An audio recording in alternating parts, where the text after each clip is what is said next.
విన్భక్తి ప్రేక్షకులందరికీ నమస్కారం. మనతో ఉన్నారు ప్రముఖ ఆధ్యాత్మికవేత్త, జ్యోతిష్య మరియు వాస్తు పండితులు బ్రహ్మశ్రీ డాక్టర్ గుండెపూడి శివసుధీర్ శర్మ గురువు గారు ఉన్నారు. మాట్లాడదాం. జై శ్రీరామ్ గురు. శ్రీమాత్రే నమః, శ్రీ గురుభ్యో నమః. జై శ్రీరామ్.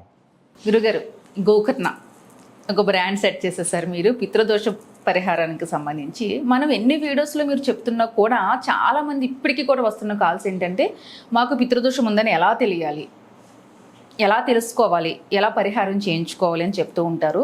పితృదోషం ఉంటే ఎలాంటి ప్రాబ్లమ్స్ వస్తాయి లైఫ్లో, మరొకసారి చెప్పండి గురుగారు. తప్పనిసరిగా నాన్న, పితృదోషం. మీ ఇంట్లో పెళ్లి కాని పిల్లలు ఉన్నారా? పెళ్ళిళ్ళు అవ్వట్లేదా? అయినా వైవాహిక జీవితం కరెక్ట్గా లేక డివోర్స్ తీసుకునేటువంటి పరిస్థితులు వస్తున్నాయా? పెళ్ళయి దంపతులు బాగున్నా సంతానం కలగట్లేదా? కలిగిన సంతానం ఆరోగ్యవంతంగా ఉండలేదా? లేదా ఆటిజం, హైపర్ యాక్టివ్ ఇట్లాంటి పరిస్థితుల్లో పిల్లలు పుడుతున్నారా? లేదు, సంతానం కలిగిన తర్వాత బాగానే ఉన్నారు, వాళ్ళు విద్యాబుద్ధుల్లో మందగుడిగా ఉంటున్నారా? పెద్ద అయిన తర్వాత కొంచెం వయసు వచ్చిన తర్వాత చెడు వ్యసనాలకి, చెడు స్నేహాలకు దగ్గర అవుతున్నారా? మీరు చెప్పిన మాట వింటలేదా? మొండిగా శాడిజంలాగా ప్రవర్తిస్తున్నారా? ప్రపంచంలో నాకు తప్పితే ఎవరికి ఏమీ తెలియదు అనేటువంటి ఒక కల్పితమైనటువంటి ఊహాభావంతో మీ పిల్లల ప్రవర్తన ఉంటుందా? అలాగే ఆరోగ్యం ఏదన్నా దీర్ఘకాలికంగా అనుభవించాల్సినటువంటి పరిస్థితులు వస్తున్నాయా? వీటితో పాటు ఇచ్చిన డబ్బులు వెనక్కి తిరిగి రావటం లేదా? మీరు తీసుకున్న అప్పులు తీర్చలేక అప్పుల్లో ఇంకాస్త ఎక్కువగా కురుకుపోయేటువంటి పరిస్థితులు కనపడుతున్నాయా? ఎక్కువగా నమ్మక ద్రోహాలు కలుగుతున్నాయా? జాయింట్ బిజినెస్ చేసి మోసపోతున్నారా? లేదు, వీటితో పాటు ఎవరికి చెప్పుకోలేనంత మానసికమైనటువంటి రుగ్మతలతో బాధపడుతున్నారా? బయటికి చెప్పుకోలేక, లోపల మింగలేక బాధపడుతున్నారా? అలాగే మీ తల్లిదండ్రులు ఎవరైనా చనిపోయి ఉంటే మీ తల్లిదండ్రులకి ఎవరికి తద్దినాలు, అలాగే పితృకార్యాలు చేయకుండా మానేశారా? ఇంట్లో ఉన్నటువంటి తల్లిదండ్రులను బాధ పెడుతున్నారా? మీ పూర్వీకుల్లో ఎవరైనా ఆడవాళ్ళని మానసికంగా, శారీరకంగా హింసించినటువంటి పెద్దవాళ్ళు ఎవరైనా ఉన్నారా? 60 ఏళ్ల లోపల ఆడవాళ్ళు కానీ మగవాళ్ళు కానీ చనిపోయినటువంటి వ్యక్తులు ఉన్నారా?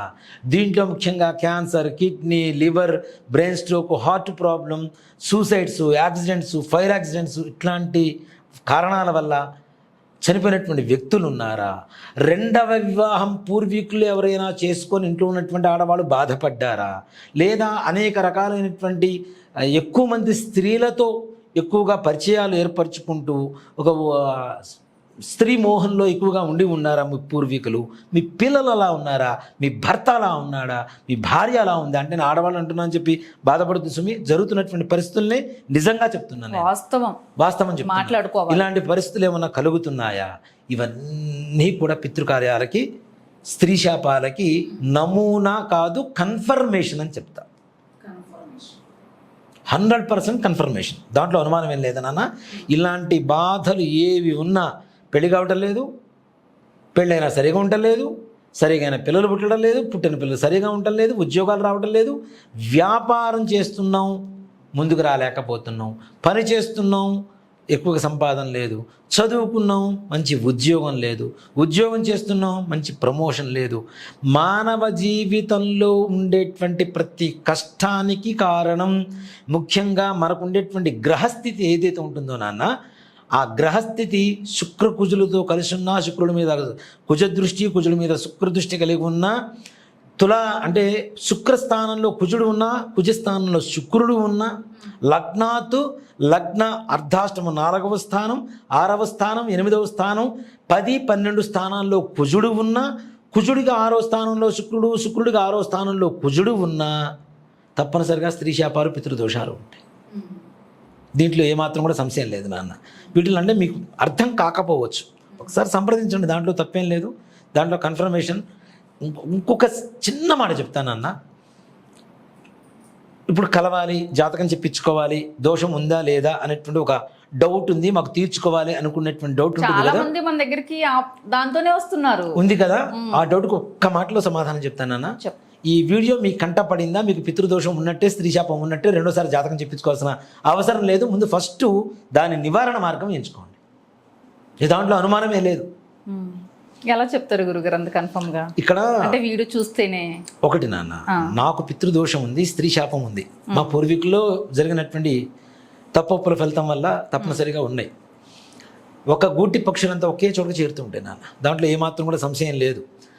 ఒక గూట్లో పక్షులు ఉంటాయి, పొద్దున్నే ఎగిరిపోతాయి, కానీ సాయంత్రం సమయానికి అక్కడికి వచ్చి వాళ్తుంటాయి, ఒకే చోటకు వస్తాయి, ఎక్కడెక్కడో తిరిగి ఒకే చోటకు వస్తాయి కదా.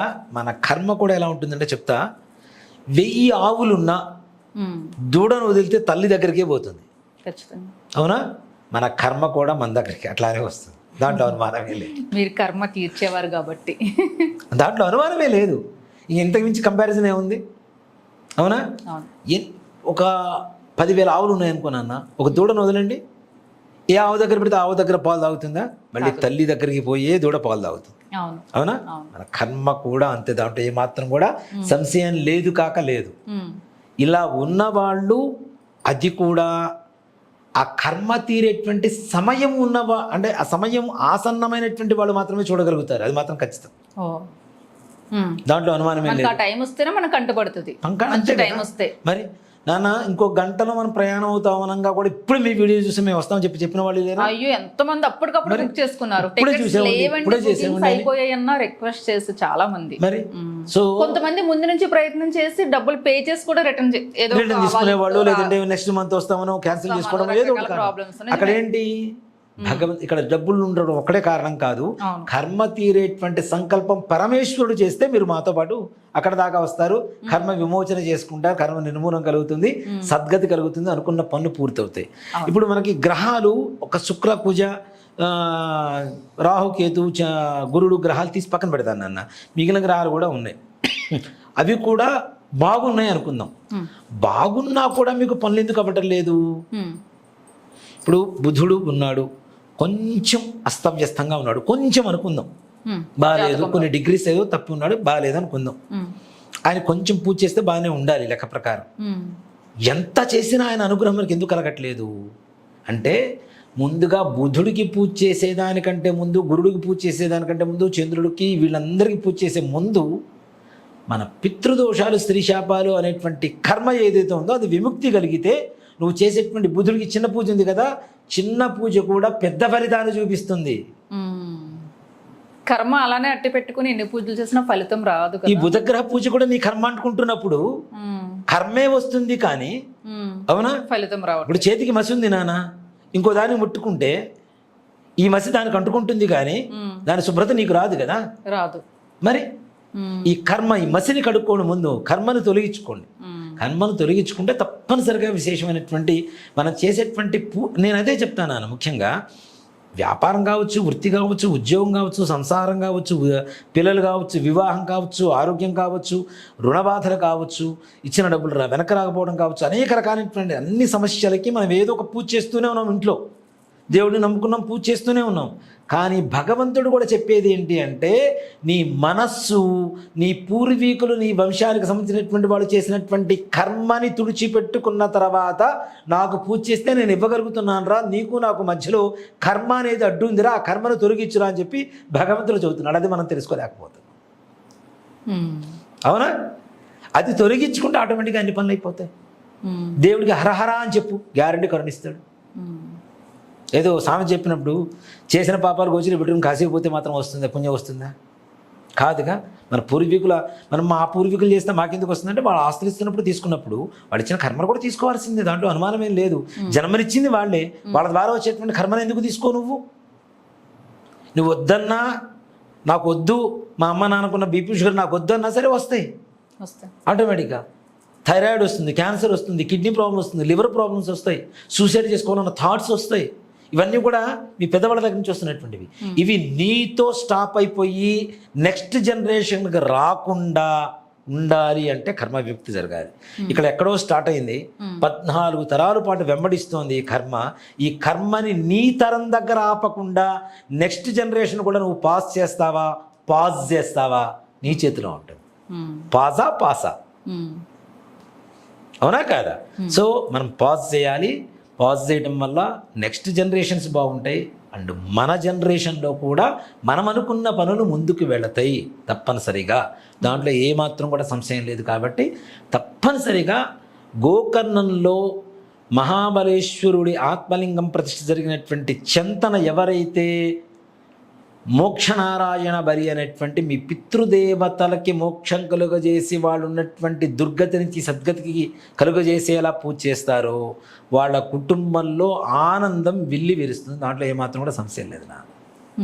ఇంకంతమించి వేరే చెప్పాల్సిన అవసరం లేదు. కొన్ని వేల మందికి, కోట్ల మందికి, వేల మందికి నేను అన్నాను, కోట్ల మందికి దోషాలు ఉన్నాయి చాలామంది. కాకపోతే ఇంకొకటి చెప్తాను నాన్న, దీంట్లో నేను ఎవరి గురించి ఉద్దేశించి చెప్పటం లేదు. వీటిల్లో ఆన్లైన్లో కొంతమంది బుక్ చేసుకొని వెళ్తున్నారు, మోసపూరితంగా ఇదైపోతున్నారు. ఎంత చేంజ్ చేసుకొని వచ్చాక ఎంత అలోపలోం అంటున్నారు. నేను ఇంకోటి కూడా ఏంటంటే ఆన్లైన్లో ఖచ్చితంగా అడుగుతాం అనుకున్నాను. మీరు ఆన్లైన్లో ప్యాకేజీలు నేను చూశాను. వాళ్ళు ప్యాకేజ్ అంటే మోక్షనారాయణ బిల్లులు, విఘ్నేశ్వర పూజ, పుణ్యాహవాచన, ప్రేతాత్మ ఆవాహన, మండపారాధన, దాంతోపాటు తిలతర్పణాలు, పిండ ప్రదానం, దాంతోపాటు తిలహవనం, గాయత్రి హవనం, లక్ష్మీనారాయణ మంత్ర జపం, ఇవన్నీ కలిపితే మోక్షనారాయణ బలి అవుతుంది. అలాంటిది తిలతర్పణానికింత, పిండ ప్రదానానికింత అంటే నువ్వు డివైడ్ చేస్తే ఇంక దాంట్లో ఫలితం ఏముంది? అప్పుడు పూజలు అవుతుంది. అది పూజ కాదు, పూజని ఖండలు ముక్కలుగా చేసినట్టుంటుంది. దానివల్ల ఏం ఫలితం వస్తుంది? అది సపరేట్ గా చేసి తక్కువ పెడుతున్నారు వాళ్ళు. దానివల్ల ఏమవుతుందంటే అది చూసి మనకి కాల్ చేసి వాళ్ళు తక్కువ తీసుకుంటున్నారని మేము వెళ్ళిపోతున్నాము. చాలా మంది సరే వెళ్తే వెళ్ళండి అని చెప్తున్నారు. దానివల్ల మనం చేయగలిగింది ఏం లేదు. కాకపోతే ఏంటంటే అలా మోసపోకండి దయచేసి. వెబ్సైట్స్ చాలా చాలా చాలా చాలా వస్తున్నాయి నాన్న. ఇప్పుడు కొత్త పూజలు మొత్తం ఏదో రకరకాలుగా తీసుకొస్తున్నారు. వాటిల్ని మన వాళ్ళు ఏంటంటే అట్రాక్ట్ అవుతున్నారు, టెంప్ట్ అవుతున్నారు. అంటే నేను ఒక్కడనే సత్యం, నేను ఒక్కడే నిజం అని చెప్పి నేను ఒక్కడే ధర్మాత్మని చెప్పడం కాదు. కాకపోతే ఈ వీడియో చూసిన తర్వాత కూడా మరలా మోసపోతున్నారనే ఒక బాధ ఏదైతే ఉందో ఆ బాధే ఈ మాటలు చెప్పడానికి వచ్చిన వాళ్ళందరూ అదే కదా, సామూహికంగా చేయించారండి, ఒక 10 మందిని కలిపి చేయిస్తున్నారని చెప్తున్నారు. దయచేసి ఇది సామూహికంగా చేసేటువంటి కార్యక్రమం కాదు, కుంకుమార్చన కాదు, మన సంతోషిమాత వ్రతం కాదు, పూజలు కావు, సత్యనారాయణ స్వామి వ్రతాలు కావు. శ్రార్థం, తండ్రికి శ్రద్ధతో పెట్టే దాన్ని శ్రార్థం అంటారు. శ్రార్థం అనేటువంటిది శ్రద్ధతో, అంతఃకరణ శుద్ధితో, భక్తితో, పెద్దల మీద విశ్వాసంతో, ప్రేమతో వాళ్ళ అనుగ్రహం కావాలి, వాళ్ళ ఆత్మలకి మోక్షం కలుగజేయాలి అనేటువంటి ఒక సంకల్పం ఏదైతే ఉందో దానికి పరిపూర్ణమైనటువంటి న్యాయం జరగకపోతే మీకు పరిపూర్ణమైన ఫలితం ఎక్కడ వస్తుంది? తప్పు చేసాము, సరిగ్గా చేసుకోలేదన్న బాధ వచ్చాక అంతే కదా. ఇంకోటి కూడా చెప్తున్నాను, మొన్న ఆవిడ అలానే కదా బాధపడింది. ఉప్పల్లో ఉంటారు ఒక ఆవిడ. బాధపడింది ఇంకోటి కూడా నాన్న, ఇక్కడ మీ వీడియో చూసాము, మేము పోయి పూజ చేయించుకొని వచ్చాము. అక్కడ వాళ్ళు ఎవరు ఏం చేస్తారు ఏంటి అనేది నాకు తెలియదు. కొన్ని వందల మంది వెళ్తున్నారు గురుగారు, నిజంగా వేల మంది నాన్న. వేల మంది. మొన్న అమావాస్యకి నేను వెళితే అవును, ఏం తెలుగు జనాలు నాన్న. ముందు రోజు ఫోన్ చేయడము, ఏమేమి పట్టుకెళ్ళాలి, టెంపుల్ ఎక్కడ ఏంటి, ఇవన్నీ తెలుసుకుంటున్నారు. మనం జనరల్గా ఇప్పుడు బుక్ చేసుకునే వాళ్ళు కదా, ప్రతి ఒక్కరికి చెప్పాలి కాబట్టి కూడా చెప్తాను మీకు. ఏమేం తీసుకెళ్లాలన్న విషయం చెప్పడం పెద్ద సమస్య కాదు, ఎవరైనా చెప్తాం. కానీ తీసుకెళ్ళిన తర్వాత ఆ సామాగ్రి ఏం చేయాలని వాళ్ళకి తెలియకపోతే మీరేం చేస్తారు? అవునా? అవన్నీ తెలుసుకుంటున్నారు మన దగ్గర, చెప్తాం కదా, ఇంకేం చేస్తామో వెళ్తున్నారు. వెళ్ళి వచ్చాక మళ్ళీ కాల్ చేసి బాధ. మెయిన్ ఇదే ప్రాబ్లం అవుతుంది నాన్న. ఒకే ఒక్కసారి చేయించుకుండేది తృప్తిగా, శాస్త్రబద్ధంగా గురువు అనుగ్రహంతో చేయించుకుంటే ఫలితం ఉంటుంది. అక్కడ గురువు గారు ఒక మాట చెప్పారు, నాకు చాలా ఆనందం వేసింది. యావత్ భారతదేశంలో మొట్టమొదటిగా దానం చేసేటువంటి వ్యక్తులు, ఎక్కడ గుడినైనా దర్శించేటువంటి భక్తులు తెలుగు వాళ్ళే అన్నాడు ఆయన. నాకు చాలా హ్యాపీ అనిపించింది నిజంగా. మొట్టమొదటిగా ఉండేవాళ్ళు ఏ రాష్ట్రం వాళ్ళు ఉండరు, ఆంధ్ర, తెలంగాణ మీ తెలుగు వాళ్ళు మాత్రమే ఉంటారు. ఏ దేవాలయం కొత్తది, ఎక్కడో పురాతన దేవాలయం, పాడుపడ్డ దేవాలయాన్ని కనుగొన్నారన్నా, దాన్ని దర్శించుకోవాలన్నా, దానికి పూజలు చేయాలన్నా, డొనేషన్స్ ఇవ్వాలన్నా, ఏదన్నా పునస్కారాలు చేయాలన్నా మొట్టమొదటిగా ఉండేవాళ్ళు తెలుగు రాష్ట్రం వాళ్ళే, ఇంకెవరు ఉండరని చెప్పాడు ఆయన. అలాంటి ఆ టెంపుల్ కి మన తెలుగు వాళ్ళు వెళ్ళేదే చెప్పడం అనేది నిజంగా ఆయన అదే అన్నాడు. గోకర్ణ క్షేత్రమే కాదు, ప్రపంచంలో ఉండేటువంటి అన్ని దేవాలయాలు కూడా బాగుపడటానికి ముఖ్యమైన కారణం ఎవరంటే మీ తెలుగు రాష్ట్రం వాళ్ళే, తెలుగు రాష్ట్రాల వాళ్ళే. మీరు ఇచ్చేటువంటి డొనేషన్స్ వీటితోనే చాలా డెవలప్ అవుతుంది. కాకపోతే ఆయన చెప్పిన మాట కూడా ఇంకోటి కూడా చెప్పాను నాన్న, ఇలాంటి వాళ్ళు కూడా మీ వీడియోలు చూసిన తర్వాత కూడా మోసపోవడం అనేది మీకు బాధ, మాలాంటి వాడు కూడా బాధే కదా అన్నాడు ఆయన. నిజమే కదా మరి. నిజంగా వెళ్ళడం ఎంత సంతోషాన్ని ఇస్తుందో మన వీడియోస్ చూసి మీ వెళ్ళి కర్మ విముక్తిగా జరగాలి, మీరు బాగుండాలనేదే మా సంకల్పం. అంతే కదా. కానీ ఇంకోటి చెప్తున్నాను నాన్న, అలా ఆన్లైన్లో పూజలు చేయించుకొని మాకు ఫలితం రాలేదు అంటే నేను కూడా ఏం చేయలేను. దానికి నాకు ఏ రకమైనటువంటి రెస్పాన్సిబిలిటీ లేదు. నిజంగానే అక్కడికి వెళ్ళొచ్చిన తర్వాత ఎంతో మార్పులు పొందిన వాళ్ళు ఎంతోమంది చెప్తున్నారు. ఎన్నో వందల మంది మేము వెళ్ళొచ్చాం బాగుంది, చాలా బాగుంది, మంచి మార్పు వచ్చింది, పాజిటివ్ వైబ్స్ వస్తున్నాయి, మాకు ఆ పాజిటివ్నెస్ అర్థమైపోతుంది అని చెప్పేవాళ్ళు ఎన్నో వేల మంది ఫోన్ చేసి చెప్తున్నారు. నాన్న మొన్న అమావాస్యకి వెళ్ళి వచ్చాం, వైశాఖ మాసంలో చాలా ప్రశాంతంగా హ్యాపీగా జరిగింది నాన్న. తక్కువ మందిని తీసుకొని వెళ్ళాం, 50 మందిని. చాలా చాలా ఆనందంగా వెళ్ళిపోయారు అందరూ కూడాను. వాళ్ళు వెళ్తున్న ఒక ఆవిడ నాకు ఒక కాంప్లిమెంట్ ఇచ్చింది. నిజంగా నాకు చాలా ఆనందం అనిపించింది. ఆవిడ ఒక తండ్రి ఒక కూతురు చెయ్యి పట్టుకొని ఒక యాత్రకు తీసుకెళ్ళి పూజ చేయించుకొని మరలా ఇంటి దాకా తీసుకొచ్చేటువంటి బాధ్యత కలిగినటువంటి తండ్రితో వెళ్ళొచ్చినంత ఆనందం మాకుంది గురుగారు అని చెప్పింది ఆవిడ. అంతమించి మనకేం కావాలి నాన్న? భోజనం చేశారా లేదా కనుక్కుంటున్నారు, టిఫిన్ చేశారా లేదా కనుక్కుంటున్నారు, చాలా టిఫిన్ చేశారా లేదా కనుక్కుంటున్నారు, పూజ సరిగా జరిగిందా లేదా, పూజ అయిందా లేదా, ఎక్కడున్నారమ్మా మీరు, దర్శనం అయిందా లేదా, చేసుకొని రండి, ఇక్కడికి వెళ్ళండి, ఇది అది అని చెప్పి ప్రతి ఒక్కటి మీరు మాకు గైడెన్స్ ఇస్తున్నారు. ఇంతగా తండ్రి చేత్తో పట్టుకున్న ధైర్యం మాకు వచ్చింది గురుగారు మీతో వస్తే అని చెప్పింది ఆవిడ. నిజంగా ఆ కాంప్లిమెంట్ ఇచ్చిన మనిషి మర్చిపోలేము, కాంప్లిమెంట్ని మర్చిపోలేను. అందుకే ఇప్పుడు చెప్తున్నారు, మళ్ళీ సందర్భం వచ్చింది కాబట్టి ఎంత గొప్ప ఆనందం వేసిందంటే నాకు. అందరూ కూడా హ్యాపీగా మళ్ళీ బస్ దగ్గరకు వచ్చిన తర్వాత అందరూ గ్రూప్ ఫోటోలు దిగారు, అందరూ సెల్ఫీలు తీసుకున్నారు. నిజంగా నాకు ఆనందం ఏంటంటే అందరూ స్టేటస్ పెట్టారు ఆ రోజు. నాకు ఆనందం ఏంటంటే నేను సెలబ్రిటీని కాదు, నేను వాళ్ళలాగా సర్వసాధారణమైన మనిషిని, అందరూ కోరుకునేటువంటి వ్యక్తిని. కాకపోతే అక్కడ ఏం కనబడుతుందంటే వాళ్ళ ఫ్యామిలీలో ఒక పర్సన్ లాగా కనబడ్డాను నేను వాళ్ళకి, నాకు కూడా. వాళ్ళు అలా ఫోటో తీసుకుంటున్నప్పుడు ఇప్పుడు కొంతమంది విలేజ్ నుంచి వస్తుంటారు, నాన్న నాకు ఫోటో అన్నప్పుడు రండి అని చెప్పి నేనే సెల్ఫీ తీసి ఇచ్చేసేవాడిని. అలా ఇస్తున్నప్పుడు నా ఫ్యామిలీ ఇంత పెద్ద ఫ్యామిలీలా అనిపిస్తుంది. అందరితో ఫోటో దిగాను కదా అనే ఒక ఆనందం కలుగుతుంది. బస్ దగ్గర ఇలా చుట్టూరు మధ్యలో మీరు ఉన్నారు, చూసా నేను. గ్రూప్ ఫోటో దిగారు అందరూ కూడా. అందరూ నెక్స్ట్ డే పెట్టుకున్నారు ఇంటికి వెళ్ళాక. అవునా? సో నిజంగా హ్యాపీగా జరిగింది. మరలా ఇంకోటి కూడా చెప్తాను నాన్న, ఇందాక మనం చెప్పుకున్నాం జ్యేష్ఠ మాసం దారిద్ర్యాన్ని పోగొట్టేటువంటి మాసం. జ్యేష్ఠ మాసం అనేటువంటిది జ్యేష్ఠ బహుళ అమావాస్య జూన్ 25వ తారీఖు వచ్చింది. ఇంకొక మంచి కాంబినేషన్ కూడా, అంటే నేను చెప్తుంటా కదా, భగవంతుడు మనకు మంచి గొప్ప గొప్ప కాంబినేషన్స్ మనం వెతుక్కోవాల్సిన అవసరం లేదు, దాని గురించి అభూత కల్పనగా చెప్పాల్సిన అవసరం లేదు. మనం పంచాంగం ఇప్పుడు నేను చెప్పినంత మాత్రాన్ని పంచాంగం చూసుకుంటే కనపడాలిగా, అభూత కల్పన అయితే కనపడదు కదా. మృగశిర నక్షత్రం కలిసి వచ్చింది. మనం అంతకుముందు చదువుతూ ఉంటాం కొన్ని నక్షత్రాల ప్రభావం ఉంటేనే ఈ నక్షత్రాలు పుట్టిన వాళ్ళు తప్పనిసరిగా పుడుతుంటారని. అందులో మృగశిర నక్షత్రం, కుజ నక్షత్రం, మృగశిర నక్షత్రం కూడా కలిసి వచ్చినటువంటి